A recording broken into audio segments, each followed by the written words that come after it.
Koalisi Nasdem PKB bisa ubah konstelasi politik 2024. Wow. Kamis 22 Desember, tribunnews.com. Ini menarik ini. Kalau ini terjadi, seperti apa nanti peta politiknya itu. Oke, terlansir dari tribunnews.com. Wakil Ketua Umum Partai Kebangkitan Bangsa Jazilul Fawait mengatakan tak menutup kemungkinan PKB berkoalisi dengan partai di luar Partai Gerindra seperti dengan Partai Nasdem.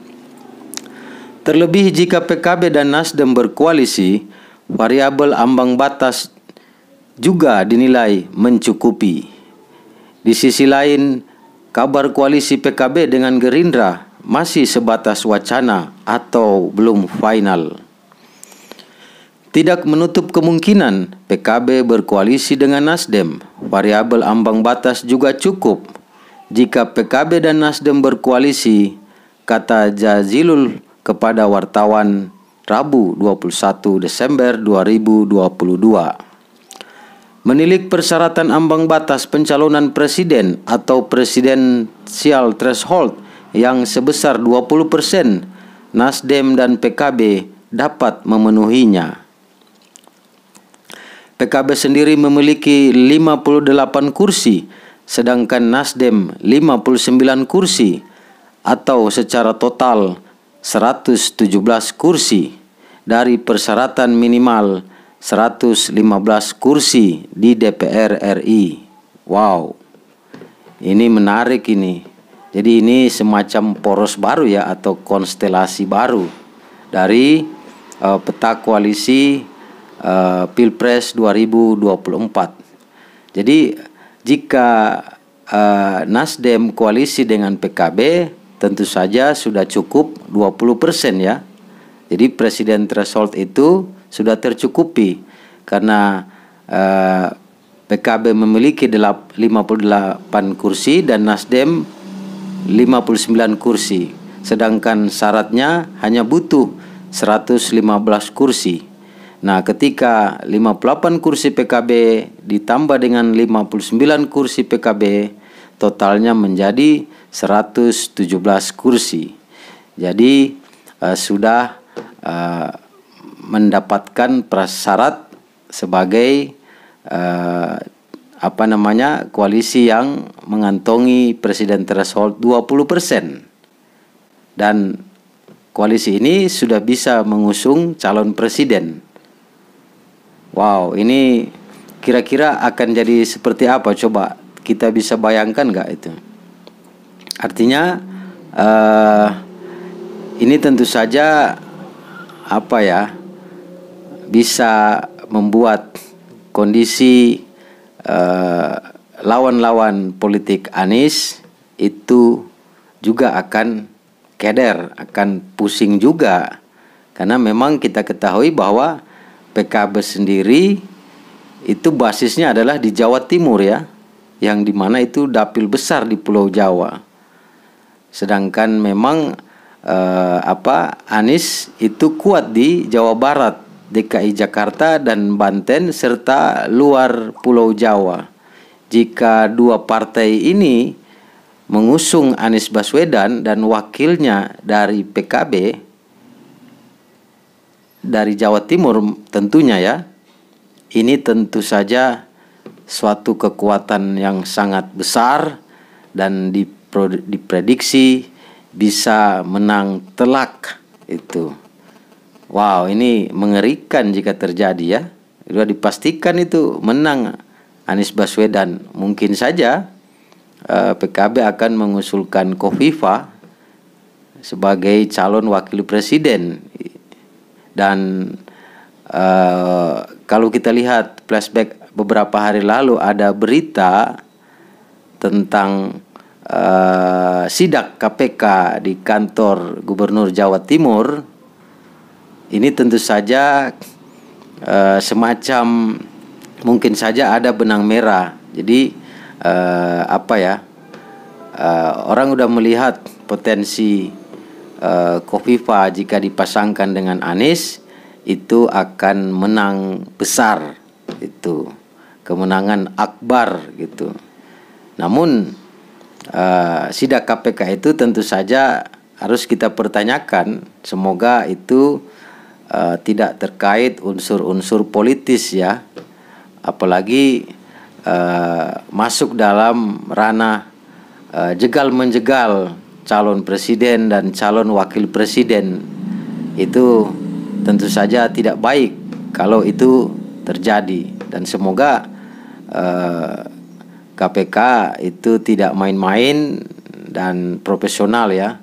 Dan menurut Kofifa itu tidak ada persoalan, dan Kofifa membuka diri dengan KPK untuk apa saja gitu.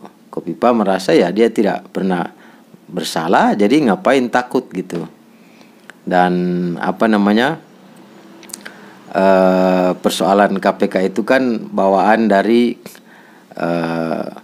ketika seorang pimpinan DPRD Jawa Timur itu OTT oleh KPK, kalau tidak salah itu pimpinan atau wakil ketua DPRD Jawa Timur itu dari Partai Golkar ya, yang di OTT oleh KPK. Mungkin KPK mencoba mencari beberapa pendukung, yaitu dengan mendatangi kantor gubernur Jawa Timur, kantornya Kofifa gitu. Namun Kofifa santai saja karena merasa tidak pernah bersalah gitu. Dan mungkin saja ini ada hubungannya, semoga tidak ada hubungan dengan gagasan atau ide atau penjejakan poros baru, yaitu koalisi Nasdem dan PKB, yang dimana Nasdem memang sudah mengusulkan calon presiden yaitu Anies Baswedan itu. Jadi semoga KPK bekerja secara profesional dan tidak ada misi-misi politik gitu ya. Apalagi menjelang Pilpres, menjelang tahun politik, masyarakat juga tentu saja akan bertanya-tanya, ini benaran atau ada boncengan atau pesanan atau misi-misi politik. Semoga itu tidak terjadi gitu. Dan yang menarik adalah jika benar-benar terjadi koalisi antara PKB dan Nasdem yang sudah memenuhi syarat presiden threshold, ini adalah sebuah kekuatan yang cukup besar itu. Ya, kita lihat nanti seperti apa perkembangannya, karena ini masih satu pembahasan atau mungkin diskusi-diskusi. Dan sangat mungkin di dunia politik Indonesia itu sangat mungkin, karena hingga hari ini masih sangat dinamis ya konstelasi partai-partai politik itu. Jadi bahkan calon-calon presiden pun belum mendapatkan tiket ya itu. Jadi belum ada juga yang mendeklarasikan memberi tiket kepada calon-calon presiden yang ada. Ada partai koalisi tiketnya sudah ada, namun calon presidennya tidak jelas, atau gerbong ada, penumpangnya kosong. Nah, ada penumpangnya sudah ada, calon presidennya sudah ada, tiketnya belum ada, gerbongnya belum ada gitu. Jadi ada juga yang sudah punya tiket tapi orangnya juga nggak tahu, mungkin masih ragu, bahkan tiketnya premium pula, tapi masih ragu mau masuk stadion, kan bingung gitu, atau mau berangkat gitu. Jadi memang ini masih banyak pertimbangan itu. Yang jelas itu takut kalah lah, iya kan? Ya, jadi takut kalah, jadi saling menghitung, saling bersiasat gitu. Mana komposisi pasangan yang kuat, yang cocok gitu kan? Jadi seperti main kartu atau main apa gitu, catur atau apalah, inilah politik Indonesia gitu. Jadi peta politik koalisi partai ini bisa saja berubah, dan kemungkinan PKS akan tetap ikut dengan Anies Baswedan, atau bisa jadi Partai Demokrat juga ikut dengan Anies Baswedan bersama Nasdem berkoalisi dengan PKB. Dan ini adalah suatu kekuatan baru itu, dan bisa meraih kemenangan telak gitu. Jadi Anies sebenarnya kalau dipasangkan dengan siapa saja ya, tokoh-tokoh politik elit saat ini, itu diprediksi tetap berpotensi sebagai pemenang Pilpres di 2024, karena figur Anies itu sangat kuat ya, ditopang juga dengan rekam jejak Anies, prestasi-prestasi Anies Baswedan itu. Jadi Anies hanya butuh wakil saja dari siapa saja sebenarnya dari Pulau Jawa, itu dipastikan insya Allah bisa memenangkan pertarungan kontestasi Pilpres di 2024 itu.